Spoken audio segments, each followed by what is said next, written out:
नमस्कार, सुप्रभात। आज के वीडियो में हम वर्णमाला के विषय में जानेंगे। वर्णमाला, स्वर, व्यंजन और नुक्ता वर्ण। कितने स्वर हैं, कितने व्यंजन हैं, नुक्ता वर्ण किसे कहते हैं, इसके बारे में जानेंगे। सबसे पहले हम वर्ण के बारे में बात करेंगे। वर्ण किसे कहते हैं? भाषा की सबसे छोटी इकाई ध्वनि जो होती है, इस ध्वनि को ही वर्ण कहा जाता है। अब वर्णमाला किसे कहते हैं? वर्णों की माला, नाम से ही पता चल रहा है। वर्णों के व्यवस्थित समूह को वर्णमाला कहते हैं। जैसे क, च, ट, ये वर्ण तो है, लेकिन ये व्यवस्थित नहीं है। क वर्ग के अंतर्गत है क, ख, ग, घ, घ, तो ये व्यवस्थित है, वर्णमाला है। ये च वर्ग, ट वर्ग, त वर्ग, प वर्ग इस प्रकार से व्यवस्थित हैं, तो ये वर्णमाला कहलाएगी। अब देखते हैं वर्णमाला के अंतर्गत स्वर किसे कहते हैं और स्वरों की संख्या कितनी होती है। स्वरों की संख्या लेखन के आधार पर 13 है और उच्चारण के आधार पर 10 है। ये क्यों है, इसमें क्या अंतर है? पहले देखते हैं स्वर किसे कहते हैं। स्वर हैं जो स्वतंत्र रूप से बोले जाते हैं, बिना किसी की सहायता से, उन्हें स्वर कहते हैं। जैसे अ, आ, ई, उ, ए, आई, ओ, औ। इनमें किसी की सहायता नहीं हो रही, ये स्वतंत्र हैं। अब रि में हमारे मुंह में वायु बाधित हो रही है। रि मूर्धा, ऊपर जीभ ऊपर छूती है, पीछे पलट जाती है। अंग, अह, अंग और अह का उच्चारण जैसे हम व्यंजनों का उच्चारण करते हैं, उस प्रकार से अंग, अह का उच्चारण होता है। इसलिए उच्चारण के आधार पर 10 ही स्वर माने गए हैं और लेखन के आधार पर इसलिए 13 स्वर माने गए हैं, क्योंकि स्वरों में मात्राएं होती हैं।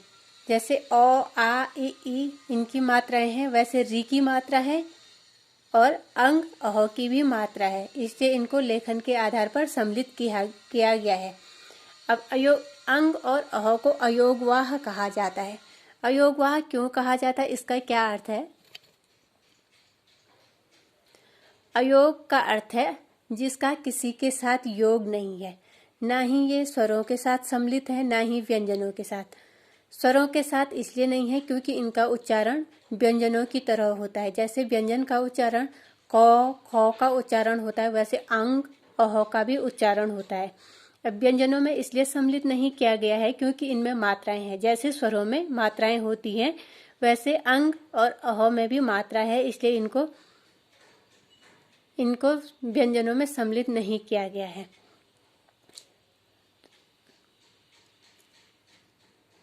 अब बात करते हैं व्यंजन की। व्यंजन में 35 व्यंजन है। 33 व्यंजन है, 2 द्विगुण व्यंजन है, 35 हो गए, और 4 संयुक्त व्यंजन है। द्विगुण कौन कौन से हैं? ये ड हो गया, ये ड हो गया, ये ढ, ढ़। जैसे सड़क, इसमें इसके उच्चारण में 2 गुण हैं, इसीलिए इसको द्विगुण व्यंजन कहा जाता है। जैसे ड़ के उच्चारण में जीभ पहले ऊपर मूर्धा को स्पर्श करती है, फिर झटके के साथ नीचे आ जाती है। इस 2 गुण है, पहले ऊपर छूना, फिर झटके के साथ नीचे आना। ऐसे ही ढ़, बढ़ई, ढ़, इसमें भी वैसा ही है, पहले जीभ ऊपर मूर्धा को स्पर्श करती है, फिर झटके के साथ नीचे आ जाती है, इसलिए इन्हें द्विगुण व्यंजन कहा जाता है। अब आता है संयुक्त व्यंजन। व्यंजनों को तो स्वरों की सहायता से बोला जाता है। क, जैसे क में अ आ रहा है, तो ये स्वरों की सहायता से बोले जाते हैं, उन्हें व्यंजन कहते हैं। अब संयुक्त व्यंजन किन्हें कहेंगे? जो व्यंजन 2 व्यंजनों से मिलकर बने हैं। जैसे अक्ष, क, धन, मूर्धन्य श से मिलकर बना है अक्ष। इसमें जो क है ये हलंत है। इस हलंत का अर्थ है आधा क। त्र आधा त और र से मिलके बना है त्र। ज्यो बना है ज और जौ से मिलकर, आधा ज और जौ से मिलके ज्यो।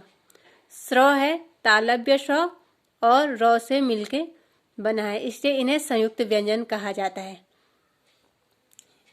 इस प्रकार स्वर व्यंजन का स्पष्टीकरण हो गया। अब आता है नुक्ता वर्ण। कई जगहों पर देखा होगा जौ के नीचे बिंदु रहता है तल में, ऐसे बिंदु फ में, ग में, अ में, क में, ख में, ग में, ज में, फ में। लेकिन अब इनमें तो बहुत कम देखने को मिलेगा। क ख ग, अ क ख ग में तो कम मिलेगा, लेकिन ज और फ में नीचे तल में बिंदु रहता है। ये नुक्ता वर्ण कहलाते हैं। अरबी और फारसी की ध्वनियां हैं ये, इसलिए इनके नीचे, ये हिंदी की मूल के नहीं है, ये आगत वर्ण है ये ज और फ। धन्यवाद।